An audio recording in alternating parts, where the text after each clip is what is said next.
Hello, security you, and welcome back to Let's Play The Legend of Zelda Link's Awakening. This video is going to be entirely dedicated to a side topic. So if you're looking for story progress, look for the next episode.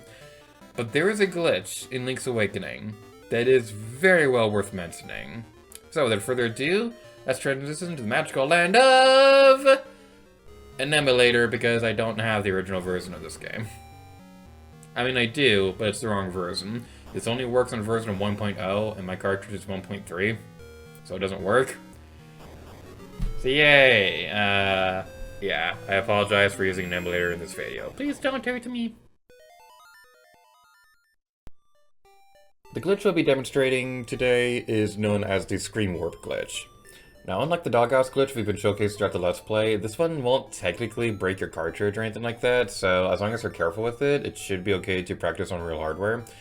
But there are some instances where we will want to be careful with that, which we'll be demonstrating later. But as you can see right here, Link is teleporting across the screen. So how this glitch works is that whenever you're transitioning between the screens, if you press the map at the same exact time that you transition screens, Link will teleport to the other side of the screen. This can cause a lot of graphical errors, such as the Octorok sprites right here being replaced by the old lady with the broom. And there's quite a number of interesting glitches that are associated with the screen warping, which we'll be demonstrating later in the video.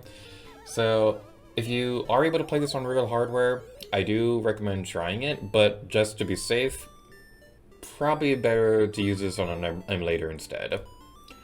And this right here, if we can use screen warping to teleport the fisherman down a screen, we can still talk to him. Here's how you do it. Use the left and right on the D-pad to aim a cast. Once you hook a fish, press the button rapidly to reel him in. There is another version of the doghouse glitch, known as the fisherman glitch. Basically what happens here. I wasn't kidding when I said pay! Now you'll pay the ultimate price!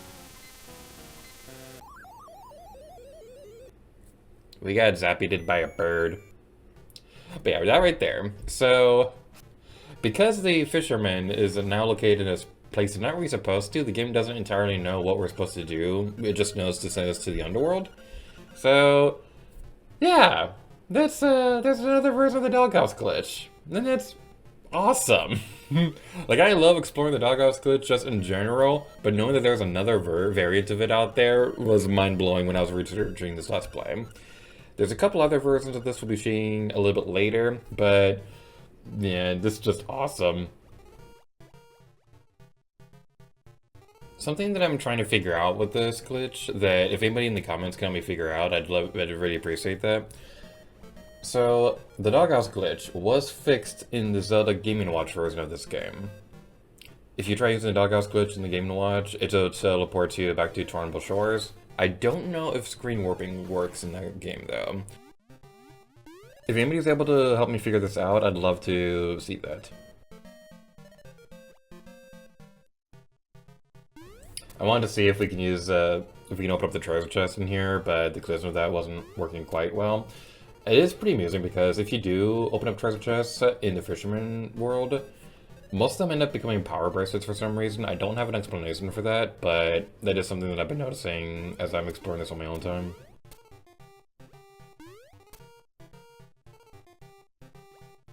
If you ever go through a staircase or a cave exit or anything like that, it'll teleport you back to the correct version of this world. But it's just really amusing to see this, because these are all supposed to be like dungeon layouts and caves, but the sprites are all glitched up and kind of more so resembling like just regular townhouses and things like that. It's pretty amusing. Like this right here, this is an enemy sprite, and it's fill all the holes with the rocks that roll. So this D-pad is the key. This is supposed to be an enemy sprite, but it's an instrument.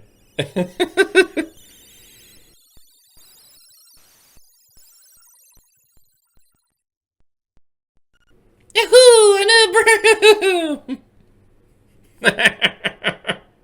And the game will crash, so that's why you want to be careful when using this glitch. Now, something that I definitely warn you not to try to do, don't use this glitch in boss rooms.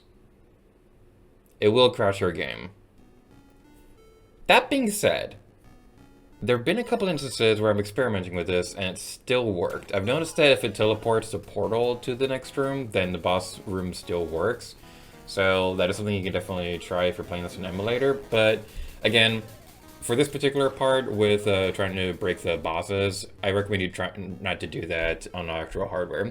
Same with this right here. So yeah. This is something that I was curious about for the longest time because I knew I got this to work on my original Game Boy back in the day. If you mash the jump button as you fall down the hole and you're able to get back in up there, then it teleports you to another version of like a glitchy, scary demon dungeon world. I know for a fact I saw that when I was a kid. And this right here, we still got the boss to trigger even when it was supposed to crash. This was, my jaw dropped when I saw this. I really wish we were able to defeat the boss because I would have loved to have seen what happens if we were able to do that. Heading back to the South Face Shrine. This is a big reason why I wanted to wait a little bit before showcasing this glitch. Because if we're able to screen warp onto the roof of the South Face Shrine, go into the door, it's another doghouse glitch. So yeah, this one's pretty amusing. And we can see right there that if we screen warp to the edges of the map, it'll teleport us to the opposite end of the map as well. So that could be pretty useful for getting into the last couple dungeons early in the game. So yeah. Just like with the doghouse glitch, if you want like a scary demon dungeon world to trigger, you're gonna actually have to defeat some enemies before you go into the glitch world. So this right here, we defeated some choo-choos off screen, or Zillas as they're technically called, but I call them choo-choos because they look like choo-choos. But yeah, we defeated them, and now we're in another scary demon dungeon world.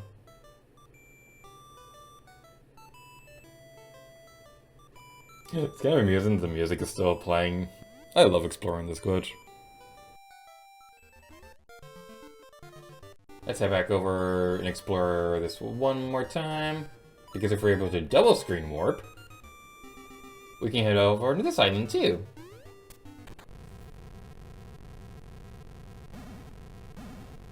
Now I've only been able to get this to work once, but I was able to get a doghouse glitch to trigger with that cave right there. I haven't been able to trigger it again since then, but I'll try before the end of the Let's Play. But we can also screen warp it to the top of the Face Shrine entrance too, although it just takes us to this room. This right here, this is basically like a failsafe room where if you end up out of bounds for whatever reason when you're exploring a dungeon, it takes you to like a walled off area where there's no enemies and you can save and quit to get back to the dungeon entrance. And yay, my voice is going to sound different during this segment because it was recorded on another day. A last minute addition I want to add to this video is what happens if you use screen warping on the river rafts. Something that I'd always been curious about was what happens if you manage to like sneak through the river rafts and just swim down here. And now we have the answer. Link just swims normally. He doesn't get affected by the currents. The currents only affect him if he's actually standing on the raft. I don't know why, but this might be one of my favorite things to do during screen warping, and it's so silly. You can't even get out of the water to get the awards here anyway, so it's so pointless, but it's just so much fun. I love this so much.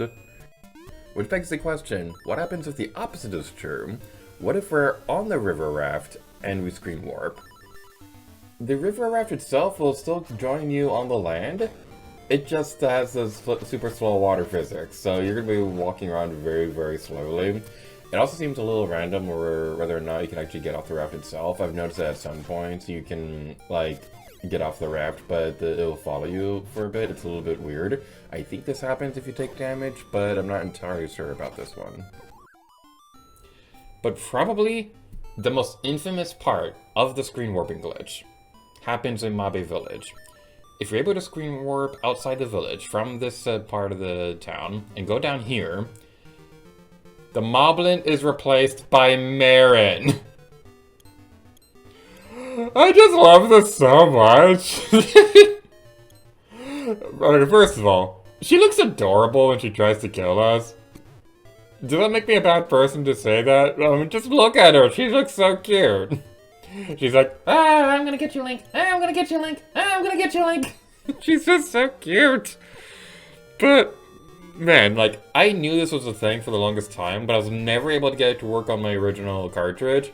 And it wasn't until I was playing out this Let's Play that I realized, oh, I don't have the correct version of this glitch, so I don't have the correct version of this cartridge, so that's why it didn't work on mine. So, yeah, it's just so good. We can also screen warp down here, and this demon rectangular thingy will throw some crabs at us. It's supposed to be a monkey throwing coconuts, but man, it's just so funny seeing how messed up the sprites can get. Heading back to the very beginning of the game, there is one more thing I'd like to bring up involving screen warping. So yeah, everything that we've demonstrated in today's video is just the tip of the iceberg of what's possible with screen warping. This is just the tip of the iceberg. This is a majority of the interesting stuff that I wanted to demonstrate. If we screen warp where the sword is, the sword will carry over to the next screen with us. So what exactly happens if we pick it up?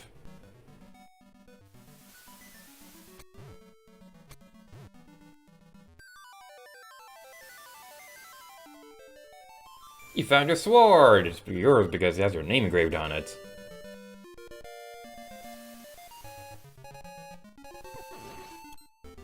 Yeah, Link can still take damage in the cutscene, but the sword gets replaced by the shield for some reason.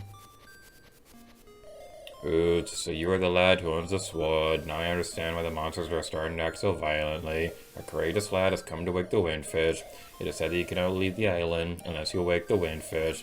You should now go north to the mysterious forest. I will wait for you there. Hoot.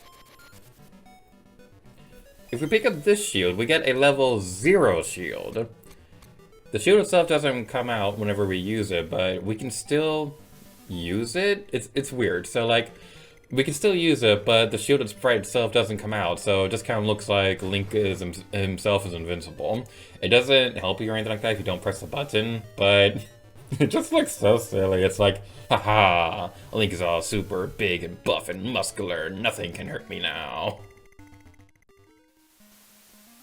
But that's going to be it for this episode of The Legend of Zelda Link's Awakening.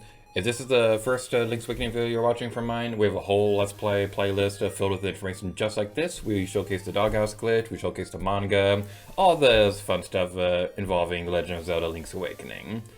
If you are watching this Let's Play, thank you so much! I've been working really hard on this one. I really like how this Let's Play is turning out. But in the next episode, we're going to head back into the world of the Game Boy Color version and continuing on through the main story.